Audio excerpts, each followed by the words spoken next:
Deixa eu te fazer uma pergunta bem sincera. Quantas vezes você comprou um livro, não gostou e pensou: nossa, o problema sou eu não levo jeito para leitura?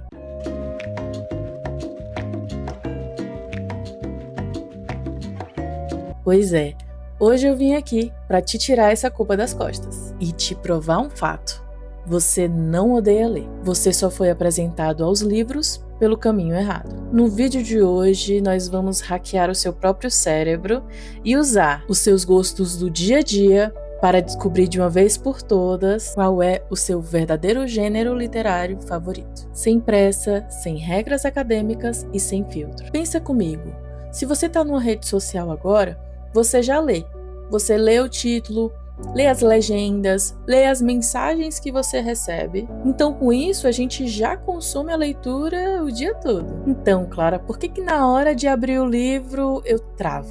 A resposta é baseada no que aconteceu lá na época da escola. Quando a gente era criança ou adolescente, a escola ela tentou nos empurrar livros densos e complexos. E venhamos nós, para aquela idade, dar livros de um século atrás geralmente não vai motivar ninguém na descoberta do que gosta de ler. E como também era uma obrigação, muita gente não conseguiu concluir esse tipo de leitura e passou anos pensando que o problema era consigo mesmo. Mas para resolver isso, a gente precisa começar pelo que você já ama. Quais são os filmes, as séries e as produções que você não consegue parar de assistir? Pois se você não sabia, o audiovisual é o melhor termômetro para saber o seu gosto literário. Quer um exemplo clássico? Se você é daquelas pessoas que choraram baldes quando viu pela primeira vez o Titanic, seja no cinema ou na TV, você provavelmente vai amar romances históricos de época, dramas profundos ou biografias marcantes. A história real do navio gerou vários livros.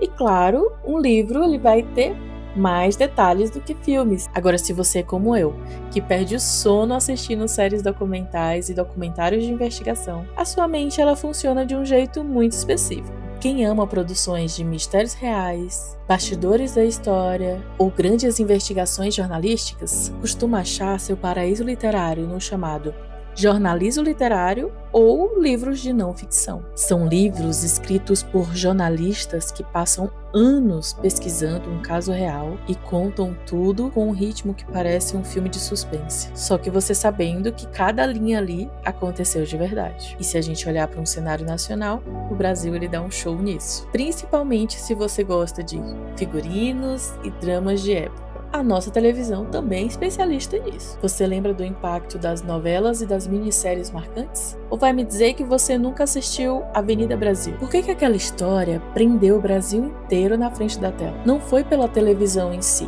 Foi pelo enredo, pela vingança, pela construção dos personagens. Aquilo ali é pura estrutura literária, de suspense e drama psicológico em formato de imagem. Se você era daqueles que ficava fissurado, pensando o que ia acontecer no próximo capítulo da novela, você tem um gene de leitor de suspense dentro de você. Seu cérebro ele já ama esse gênero de narrativa. Você só precisa encontrar esse mesmo impacto nas páginas de um livro. A grande questão é como você vai fazer essa transição da tela para o livro sem errar na mão e comprar o livro errado. Entenda de uma vez por todas. A literatura não se trata apenas de livros clássicos ou de alta cultura literária. E eu posso dizer que hoje em dia é até mais fácil de ler, porque existe um oceano de estilos e de dinâmicas de escritas totalmente diferentes. Às vezes você só não quer uma descrição detalhada de todo o cenário durante 5 páginas. Você quer um ritmo ágil, diálogos rápidos ou uma escrita mais direta e contemporânea. Tá bom, Clara.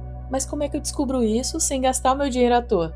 Então, o que você pode fazer sempre que você tiver interesse em algum assunto? Você pode ir em uma livraria física, tem até em alguns shoppings, ou você pode ir em uma biblioteca pública, ou até mesmo procurar na internet. Pois algumas editoras, elas disponibilizam lá no site delas algumas páginas gratuitas. Com isso você pode sentar, respirar fundo, ler as primeiras páginas, ou se der, até mesmo os 3 primeiros capítulos. Até porque temos alguns livros curtos que dá para fazer isso sem pressão. Nesses momentos iniciais dessa leitura, você vai decifrar o ritmo do autor. E assim vai vendo se é aquele tipo de leitura que flui. Porém, se parecer uma obrigação, uma leitura arrastada, fecha o livro. Feche o livro sem culpa nenhuma. O desapego também faz parte do processo de descoberta. E aí você vai procurar até achar sua mina de ouro. E uma dica bônus para quem ainda não tem o hábito de ler. Quando você for ler, não lê até se cansar, para que quando você continuar aquela leitura em um outro momento, o cérebro ele não associa aquilo com algo cansativo. Por exemplo, se você vai ler umas 2 páginas e já se sente cansado, leia somente uma, porque assim você vai pegar o ritmo com o tempo de um jeito que você vai se adequando melhor. Aí se você acha que precisa comprar um leitor digital ou investir em aparelhos caros para começar a testar, tire essa ideia da cabeça. O melhor laboratório de leitura já está aí na sua mão. É o seu próprio celular, onde você pode baixar arquivos de livros que já caíram em domínio público ou de autores independentes que postam na internet. Daí você pode ler na tela do celular, nos minutos em que está voltando para casa, nos minutos que você estiver livre no transporte ou antes de dormir, pois assim já vai ser um jeito de você criar um hábito sem nenhuma barreira. Outro segredo para quem está iniciando são os livros de contos ou crônicas, porque também você não vai começar com um livro de 400 páginas, né? Comece com livros com histórias curtas. Podem ser até 2 ou 3 páginas cada história. E novamente no Brasil, a gente tem cronistas fantásticos que escrevem sobre o cotidiano de um jeito super leve e bem-humorado. Eu até tenho alguns vídeos curtos que tem algumas indicações e aí vocês podem dar uma olhada depois. Até porque se você reparar em uma coisa, esse formato curto ele funciona assim como as redes sociais. Porque se a gente passa tanto tempo assistindo vídeos curtos, faz com que o nosso cérebro ganhe uma descarga rápida de dopamina toda vez que a gente começa a concluir uma coisa em poucos minutos. É aquela sensação deliciosa de recompensa e vitória rápida. Quando você lê um conto curto, você está dando o mesmo hack de dopamina para o seu cérebro, com a vantagem de estar alimentando a sua imaginação e construindo um hábito incrível. Você termina uma história inteira no tempo de um café e seu cérebro comemora. E quando você menos esperar, o seu gosto por narrativas longas vai nascer de uma forma natural. No fim das contas, descobrir seu gênero favorito é um processo de testes livres, sem amarras e sem culpa. Mas me conta aqui nos comentários, qual foi o último livro que tentaram te empurrar de goela abaixo e que quase te fez desistir da leitura? Vamos conversar sobre isso. E se você quiser continuar enxergando os livros e o mundo por outros ângulos, inscreva-se aqui no canal Perspectiva Clara. Um beijo e até o próximo vídeo.